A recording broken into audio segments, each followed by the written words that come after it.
La foire au vin, c'est un peu la foire d'empoigne. Dans cette grande surface, les premiers clients sont arrivés dès l'ouverture ce matin. C'est un petit peu un moment d'égocentrisme, si vous voulez. Donc de fait, c'est un énorme plaisir. Ouais.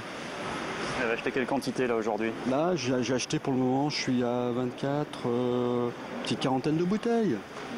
Pour le moment. Ah oui, quand même. Vous allez revenir?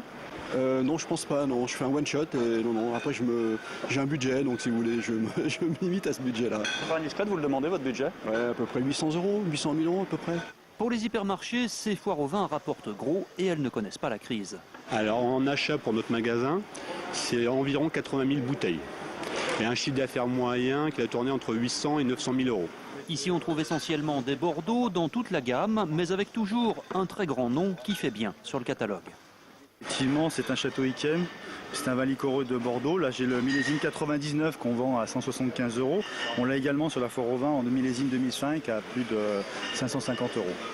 Mais au-delà de quelques belles étiquettes, fait-on encore de vraies bonnes affaires dans ces foires au vin? Selon Erika, caviste passionnée installée dans le 6e, il faut savoir que les millésimes proposés ne sont pas toujours les meilleurs et qu'on y trouve souvent des vins de gros négociants.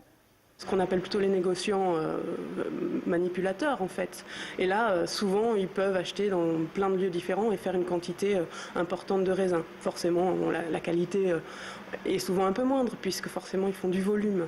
Maintenant, le petit vigneron qu'on appelle petit vigneron, c'est relatif parce qu'il peut être plus ou moins grand. Mais souvent, il est propriétaire de ses vignes, de ses raisins, des vins qu'il produit, il les met en bouteille et il les commercialise. Et vous, c'est ce petit vigneron qui vous intéresse en tant que caviste? Exactement, oui, parce qu'il faut qu'on se différencie, que nous, on ne fait que ça aussi, c'est que ça, notre métier, s'occuper du vin, à la différence des grandes surfaces qui s'occupent de tout.